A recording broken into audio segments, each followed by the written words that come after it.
Hi hello ಎಲ್ಲರಿಗೂ ನಮಸ್ಕಾರ. ಇವತ್ತಿನ ವಿಡಿಯೋದಲ್ಲಿ ತಿಂಡಿ ಜೊತೆಗಾದರೂ ಊಟಕ್ಕಾದರೂ ತುಂಬಾ ರುಚಿಯಾಗಿರುವಂತಹ ಗುಜ್ಜೆ ಗಸಿ ಹೇಗೆ ಮಾಡೋದು ಅಂತ ನೋಡುವ. ಕಲರ್ಫುಲ್ ಆದ ಗಸಿ ಹೇಗೆ ಮಾಡೋದು ಅಂತ ನೋಡೋಣ.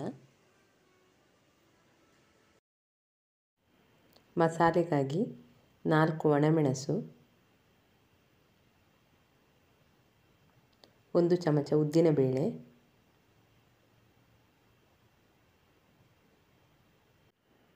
ಸ್ವಲ್ಪ ತೆಂಗಿನ ಎಣ್ಣೆ,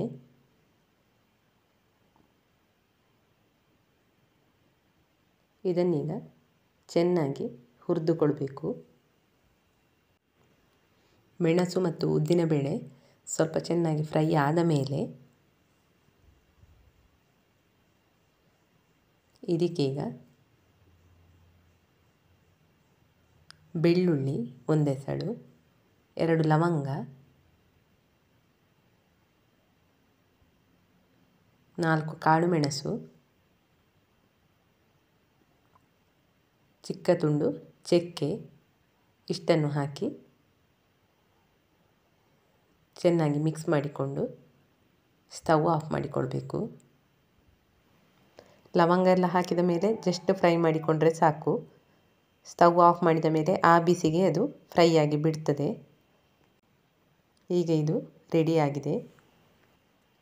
ನೆನೆಸಿದ ಇಡಿ ತೊಗರಿ 1 ಕಪ್ಪಿನಷ್ಟು ತಗೊಂಡಿದ್ದೇನೆ. ನೋಡಿ ಚೆನ್ನಾಗಿ ನೆನೆದಿದೆ. ಇದನ್ನು ಕುಕ್ಕರಿಗೆ ಹಾಕಿಕೊಂಡು ಸ್ವಲ್ಪ ನೀರನ್ನು ಹಾಕಿ ಇದನ್ನೀಗ ಒಂದು 6-8 ವಿಸಿಲ್ ಕೂಗಿಸಿಕೊಳ್ಬೇಕು. ಗುಜ್ಜೆಯನ್ನು ಈ ಥರ ಚಿಕ್ಕಕ್ಕೆ ಕಟ್ ಮಾಡಿಕೊಂಡು ಸ್ವಲ್ಪ ಹೊತ್ತು ನೀರಿನಲ್ಲಿ ಹಾಕಿ ತೆಗೆದು ಇಟ್ಟುಕೊಂಡಿದ್ದೇನೆ.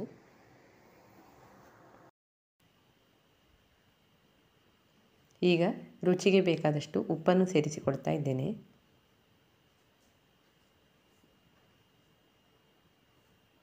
ಬೇಯಿಸಿಕೊಳ್ಳಿಕ್ಕೆ ನೀರನ್ನು ಹಾಕಿಕೊಂಡಿದ್ದೇನೆ.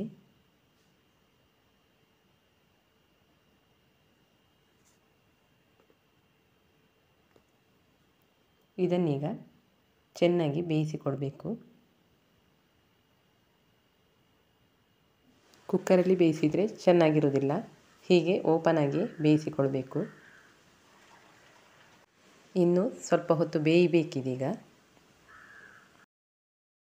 ಅರ್ಧ ತೆಂಗಿನಕಾಯಿಯನ್ನು ತುರಿದು ಇಟ್ಟುಕೊಂಡಿದ್ದೇನೆ. ಇದನ್ನೀಗ ಮಿಕ್ಸಿ ಜಾರಿಗೆ ಹಾಕಿಕೊಳ್ತಾ ಇದ್ದೇನೆ.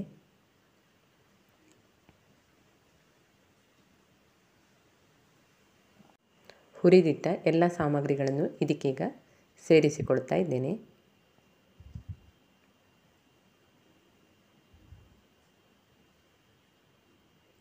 ಸ್ವಲ್ಪ ನೀರನ್ನು ಸೇರಿಸಿ ನೈಸಾಗಿ ರುಬ್ಬಿಕೊಳ್ತಾ ಇದ್ದೇನೆ.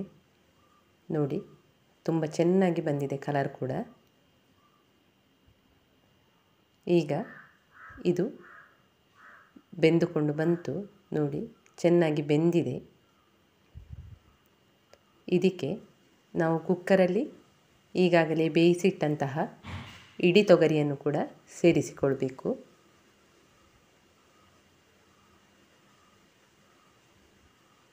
ಇದನ್ನೀಗ ಸ್ವಲ್ಪ ಹೊತ್ತು ಚೆನ್ನಾಗಿ ಕುದಿಸಿಕೊಳ್ಬೇಕು.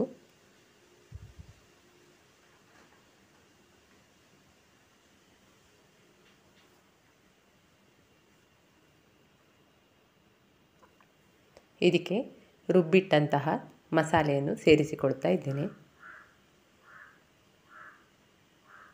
ಸ್ವಲ್ಪ ನೀರನ್ನು ಕೂಡ ಸೇರಿಸಿಕೊಳ್ಬೋದು. ತುಂಬ ನೀರು ಮಾಡಿಕೊಳ್ಳೋದು ಬೇಡ. ಸ್ವಲ್ಪ ದಪ್ಪ ಇದ್ದರೆ ಒಳ್ಳೆಯದು. ನಾನಿವತ್ತು ಚಪಾತಿ ಜೊತೆ ತಿನ್ನಲಿಕ್ಕೆ ಈ ಗಸಿಯನ್ನು ಮಾಡಿಕೊಳ್ತಾ ಇದ್ದೇನೆ.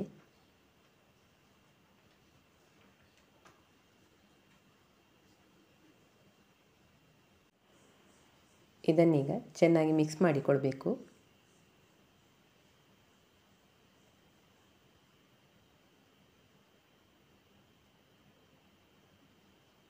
ಈ ಹದಕ್ಕಿದ್ರೆ ಸಾಕು. ಕುದಿದಾಗ ಇನ್ನೂ ಕೂಡ ಸ್ವಲ್ಪ ದಪ್ಪ ಆಗ್ತದೆ.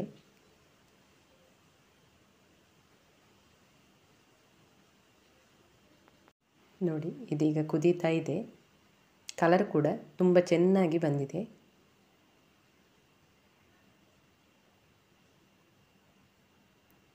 ಚಪಾತಿ ಜೊತೆಗಾದರೂ, ಅನ್ನ ಜೊತೆಗಾದರೂ, ರೊಟ್ಟಿ ಯಾವುದೇ ತಿಂಡಿಯ ಜೊತೆಗಾದರೂ ತುಂಬಾ ರುಚಿಯಾಗಿರ್ತದೆ. ನಿಮಗೆ ಮಸಾಲೆಯ ಪರಿಮಳ ತುಂಬ ಜಾಸ್ತಿ ಬೇಕು ಅಂದರೆ ಸ್ವಲ್ಪ ಲವಂಗ, ಚಕ್ಕೆ, ಬೆಳ್ಳುಳ್ಳಿ ಮುಂತಾದವುಗಳನ್ನು ಸ್ವಲ್ಪ ಜಾಸ್ತಿ ಹಾಕಿಕೊಳ್ಬೋದು. ನೋಡಿ ಇದೀಗ ಚೆನ್ನಾಗಿ ಕುದಿದು ಗಸಿ ರೆಡಿ ಆಯಿತು.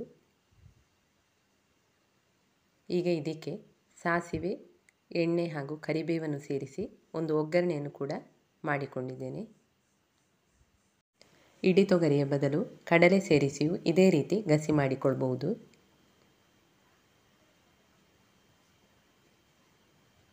ಮೆತ್ತಗಿನ ಚಪಾತಿಯ ಜೊತೆಗೆ ಗರಂ ಆದ ಗುಜ್ಜೆ ಗಸಿ ರೆಡಿಯಾಗಿದೆ.